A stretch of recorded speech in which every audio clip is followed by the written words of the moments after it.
April 2వ తారీఖు నుంచి అమెరికా భారతదేశం పైన అధిక పన్నులు ఎక్కువ టారిఫ్స్ వేయబోతున్నట్లు డొనాల్డ్ ట్రంప్ ప్రకటించారు. మార్చి 4వ తారీఖున అమెరికన్ కాంగ్రెస్లో ట్రంప్ మాట్లాడుతూ ఇండియా మీద కూడా ఏప్రిల్ 2వ తారీఖు నుంచి టారిఫ్స్ పడబోతున్నాయని చెప్పారు. అమెరికాకి అన్ని దేశాలు మిత్రులు కావచ్చు, శత్రువులు కావచ్చు, అందరూ కూడా అమెరికా ఆర్థిక వ్యవస్థను అతలాకుతలం చేస్తున్నారని, అమెరికా ఆర్థిక వ్యవస్థ మీద విపరీతమైన పన్నులు వేస్తున్నారని చెప్పారు.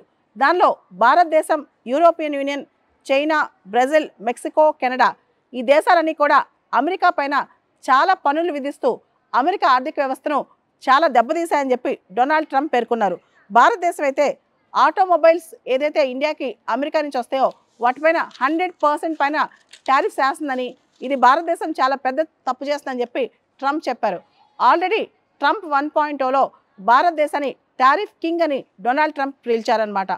ఎవరైతే అమెరికా చుట్టుపక్కల ట్రేడ్ చేసే దేశాలు ఉన్నారో, అమెరికాతో ఎక్కువ వాణిజ్యం చేసే దేశాలు ఉన్నాయో, కెనడా కావచ్చు, మెక్సికో కావచ్చు, తర్వాత యూరోప్ కావచ్చు, చైనా కావచ్చు, భారతదేశం కూడా, ఈ దేశాలన్నీ కూడా అన్ఫేర్ ట్రేడ్ ప్రాక్టీసెస్ ఫాలో అవుతున్నాయని, అమెరికా పైన చాలా హై టారిఫ్స్ విధిస్తున్నాయని చెప్పారనమాట.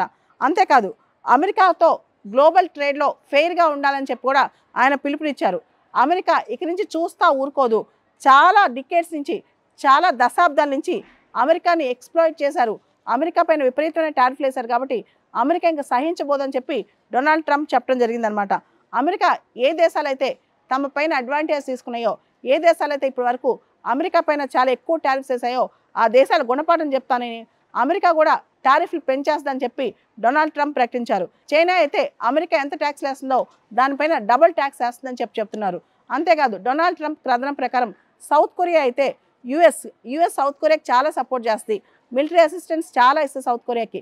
కానీ సౌత్ కొరియా కూడా అమెరికా పైన విపరీతమైన పన్నులు వేస్తుంది. అమెరికా వేసే పనులకైనా 4 గింతలు ఎక్కువ సౌత్ కొరియా అమెరికన్ గూడ్స్ మీద వేస్తుంది. కాబట్టి మేము ఏ దేశాన్ని సహించాం, మా ఫ్రెండ్స్ని సహించాం, మా ఎనిమీస్ని సహించాం, ఎవరిని సహించమని చెప్పి డొనాల్డ్ ట్రంప్ కాంగ్రెస్లో ప్రకటించారు. ఏప్రిల్ 2వ తారీఖు నుంచి అమెరికా విపరీతమైన రెసిప్రోకల్ ట్యాక్సెస్ వేస్తుంది, ట్యాక్స్లు ఎక్కడా వదలదని చెప్పి చెప్తున్నారు. అంతేకాదు నాన్ మానిటరీ టారిఫ్స్ ఏదైతే ట్రేడ్ బ్యారియర్స్ ఉన్నాయో, డబ్బులకు సంబంధం లేని ట్రేడ్ బ్యారియర్స్ ఏదైతే అమెరికా ట్రేడ్ని రిస్ట్రిక్ట్ చేస్తున్నాయో అలాంటి వాటి విషయంలో కూడా అమెరికా ఇతర దేశాలకు బుద్ధి చెప్పబోతుంది. అమెరికా టారిఫ్స్ బాగా పెంచేస్తుంది. టారిఫ్ ట్రేడ్ బ్యారియర్సే కాదు, నాన్ మానిటరీ టారిఫ్స్ విషయంలో కూడా అమెరికా స్ట్రిక్ట్గా ఉండబోతుందని చెప్తున్నారనమాట.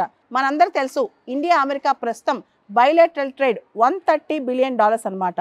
అయితే US exports to India, US నుంచి ఇండియాకు వచ్చే ఎక్స్పోర్ట్స్ కేవలం $42 బిలియన్. ఇండియా యుఎస్కి అమ్మేవి Indian exports to US $88 billion. అంటే ఇండియాకి ట్రేడ్ అడ్వాంటేజ్ ఉంది, ట్రేడ్ సర్ప్లస్ ఉంది అమెరికాతో. అయితే అమెరికా ఇప్పుడు దీన్ని తీసేయాలని ట్రై చేస్తుంది. ఏ దేశంతో అయితే అమెరికా ట్రేడ్ డెఫిసిట్ ఫేస్ చేస్తుందో, ఏ దేశం అయితే అమెరికాకి ఎక్కువ అమ్మి అమెరికా నుంచి తక్కువ కొనుక్కుంటుందో ఆ దేశాలకు గట్టిగా గుణపాఠం చెప్పాలని, బుద్ధి చెప్పాలని చెప్పి డొనాల్డ్ ట్రంప్ ఇప్పుడు అనుకుంటున్నారు.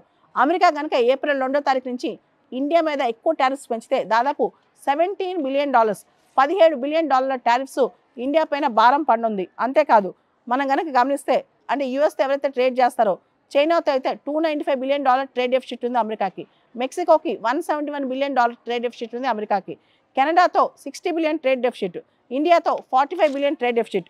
అమెరికా వీటన్నిటికీ కూడా సమాధానం చెప్పాలనుకుంటుంది. అంతేకాదు అమెరికా ఇక నుంచి ఇలాంటి ట్రేడ్ డెఫిసిట్స్ అస్సలు సహించబోనని చెప్పేసింది. ఇప్పుడు కెనడా ఏం చేసిందంటే, అమెరికా కెనడా పైన టారిఫ్స్ వేస్తే కెనడా 25% రెసిప్రోకల్ టారిఫ్స్ అమెరికా మీద వేసింది. అంతేకాదు అమెరికాకి సంబంధించి కెనడా వరల్డ్ ట్రేడ్ ఆర్గనైజేషన్కి వెళ్తుందంట, అమెరికా పైన కేసు వేస్తుందంట.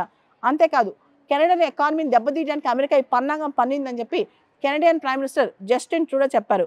మెక్సికో కూడా అమెరికా పైన టారిఫ్స్ ప్రకటించబోతోంది. చైనా కూడా అమెరికా పైన 10 to 15% అడిషనల్ రెసిప్రోకల్ టారిఫ్స్ ప్రకటించేసింది. ఇలా చాలా దేశాలు టారిఫ్స్ అమెరికా పైన ప్రకటిస్తున్నాయి. అంటే అమెరికా ఏ దేశాల మీద అయితే పన్ను భారం ప్రకటించిందో రివర్స్గా ఆ దేశాలు అమెరికా పైన పన్నులు వేస్తున్నాయి అనమాట. Indian commerce minister Piyush Goyal గారు ప్రస్తుతం అమెరికా విజిట్లో ఉన్నారు. దీనికి సంబంధించి ఆయన ఈ టారిఫ్ విషయంలోనే ప్రత్యేకంగా డిస్కస్ చేస్తున్నారు. ట్రేడ్ అండ్ టారిఫ్ విషయం అని చెప్పి కథనాలు చెప్తున్నాయి. ఓవరాల్గా చూసుకుంటే ఏప్రిల్ 2వ తారీఖు నుంచి అమెరికా ఇండియా పైన విపరీతమైన టారిఫ్స్ వేస్తే, ఏదైతే ఇండియాస్ లార్జెస్ట్ ఎక్స్పోర్ట్ మార్కెట్ ఉందో అమెరికా, ఇండియా ఎక్స్పోర్ట్స్ కూడా కాస్త దెబ్బతినే ప్రమాదం ఉంది. అమెరికాకి ఇండియా పంపించే మొత్తం ఇండియన్ టోటల్ ఎక్స్పోర్ట్స్లో అమెరికాకి చేసే ఎక్స్పోర్ట్స్ 18% అనమాట. ఇవి దెబ్బతినే అవకాశం ఉంది. సో ఇప్పుడు ఇండియా ఏం చేస్తుందంటే ఇండియా కూడా తన ట్రేడ్ రిలేషన్స్ ఎక్కువ డైవర్సిఫై చేసుకుంటుంది. యూకే, యూరోపియన్ యూనియన్ అంటే బ్రిటన్ వాళ్ళు, EU వాళ్ళు ఇండియాతో FTAs ఫైనలైజ్ చేసుకుంటున్నారు.